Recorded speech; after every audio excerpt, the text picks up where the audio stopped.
आमल एकादशी फाल्गुन शुक्ल पक्ष। सूत जी ने 88,000 ऋषियों को संबोधित करते हुए कहा, हे ऋषियों, एक बार की बात है, महान राजा मांधाता ने वशिष्ठ जी से पूछा, हे वशिष्ठ जी, यदि आप मुझ पर प्रसन्न हैं तो ऐसे व्रत की कथा कहिए जिससे मेरा कल्याण हो। महर्षि वशिष्ठ जी बोले, हे राजन, सब व्रतों में उत्तम और अंत में मोक्ष देने वाली आमल की एकादशी का व्रत है। राजा मांधाता ने कहा, हे मुनिवर, इस आमल की एकादशी के व्रत की उत्पत्ति कैसे हुई? इस व्रत को करने की क्या विधि है? हे वेदों के ज्ञाता, कृपया करके इसका सब विवरण मुझसे विस्तार पूर्वक कहें।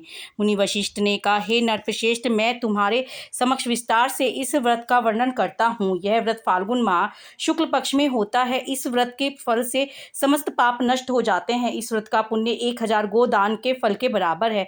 आंवले की महत्ता उसके गुणों से अतिरिक्त इस बात से में भी है कि इसकी उत्पत्ति भगवान विष्णु के ही श्री मुख से हुई है। और अब मैं आपसे एक पौराणिक कथा कहता हूँ, उसे ध्यानपूर्वक सुने।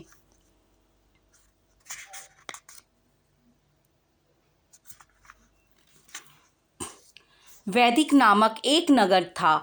उस नगर में ब्राह्मण, वैश्य, क्षत्रिय,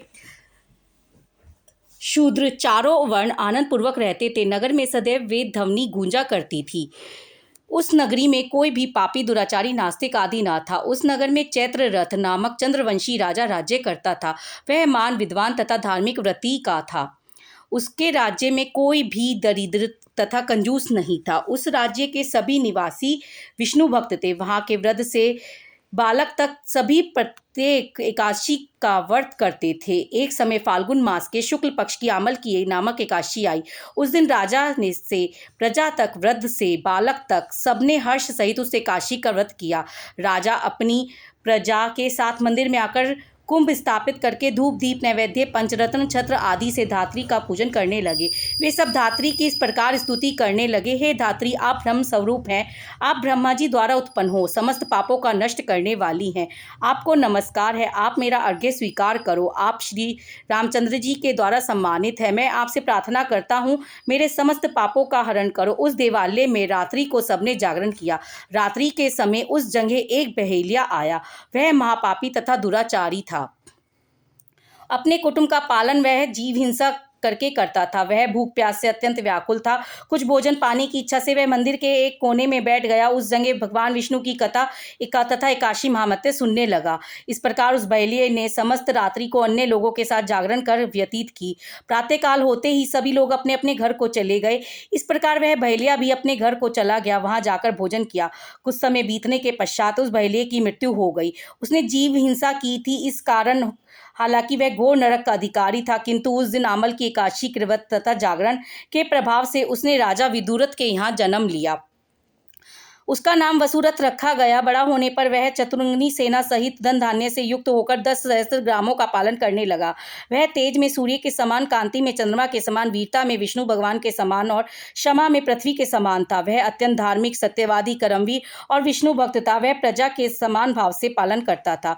दान देना उसका नित्य का कर्तव्य था। एक दिन राजा वसुरथ शिकार खेलने के लिए गए। देवयोग से वन में वह रास्ता भटक गया और दिशा का ज्ञान न होने के कारण उसी वन में एक वृक्ष के नीचे सो गया। उसी समय पहाड़ी डाकू वहां आए और राजा को अकेला देखकर मारो मारो का उच्चारण करते हुए राजा वसुरथ की ओर दौड़े। वह डाकू कहने लगा कि इस दुष्ट राजा ने हमारे माता पिता, पुत्र पौत्र आदि सभी संबंधियों को मारा है तथा देश से निकाल दिया। अब हमें इसे मारकर अपना अपमान का बदला लेना है। ऐसा कहकर वे डाकू राजा को मारने लगे और उस पर अस्त्र शस्त्र का प्रहार करने लगे। उनके अस्त्र शस्त्र राजा के शरीर पर गिरते ही नष्ट हो जाते और राजा के पुण्यों के समान प्रतीत होते थे। कुछ देर बाद विधाता की ऐसी करनी हुई कि उन डाकुओं के अस्त्र शस्त्र उन पर उल्टा प्रहार करने लगे, जिससे वे मूर्छित हो गए। उस समय राजा के शरीर से एक दिव्य देवी प्रकट हुई। उस देवी अत्यंत सुंदर थी और तथा सुंदर वस्त्रों तथा आभूषणों से अलंकृत थी। उसकी भुकुटी टेढ़ी थी। उसने आंखों से लाल लाल अग्नि निकल रही थी। वह उस समय काल के समान प्रतीत होती थी। उसने देखते ही देखते उस सभी डाकुओं का काल के गाल में पहुंचा दिया।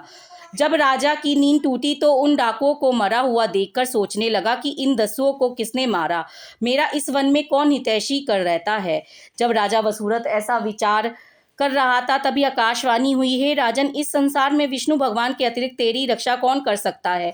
इस आकाशवाणी को सुनकर राजा ने विष्णु भगवान को प्रणाम किया, फिर अपने नगर को वापस आ गया और सुखपूर्वक राज्य करने लगा।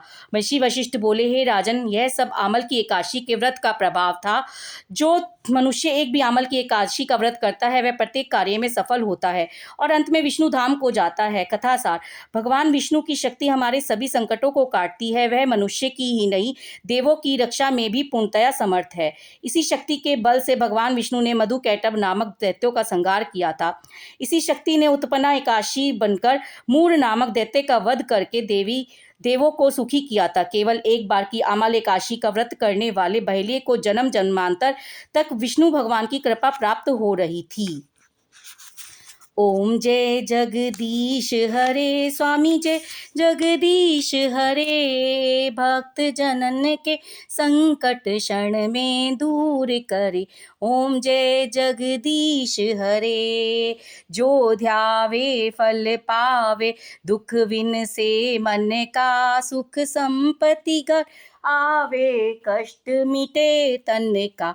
ओम जय जगदीश हरे, मात पिता तुम मेरे, शरण गहूँ मैं किसकी, तुम बिन और न दूजा, आस करूँ मैं जिसकी।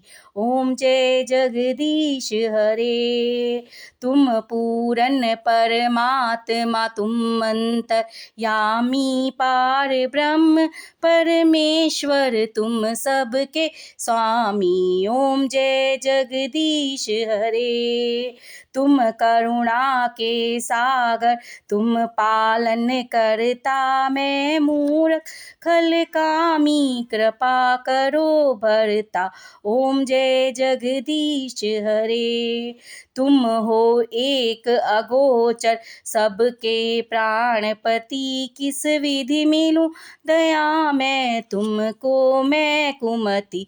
ओम जय जगदीश हरे, दीन बंधु दुख हरता, तुम रक्षक मेरे, अपने हाथ उठाओ, द्वार पड़ा मैं तेरे।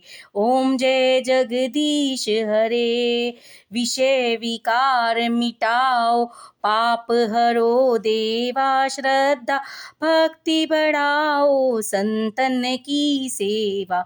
ओम जय जगदीश हरे, श्री जगदीश जी की आरती जो कोई नर गावे, कहत शिवानंद स्वामी भजत हरा हर स्वामी, मनवांछित फल पावे। ओम जय जगदीश हरे, जय जय तुलसी माता, सब जग की सुखदाता वरदाता। जय तुलसी माता, सब योगों के ऊपर, सब रोगों के ऊपर, रज से रक्षा करके भवत्राता। जय तुलसी माता, बटुपुत्री है श्यामा, सुरबल्ली है ग्राम्या, विष्णु प्रिय जो तुमको सेवे, सो नर तर जाता। जय तुलसी माता, हरि के शीश विराजत, त्रिभुवन से हो वदित, पतित जनों की तारिणी विख्याता।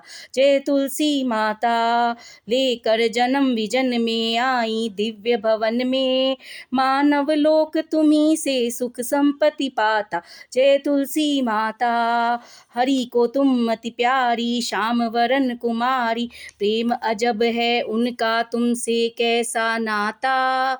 जय तुलसी माता।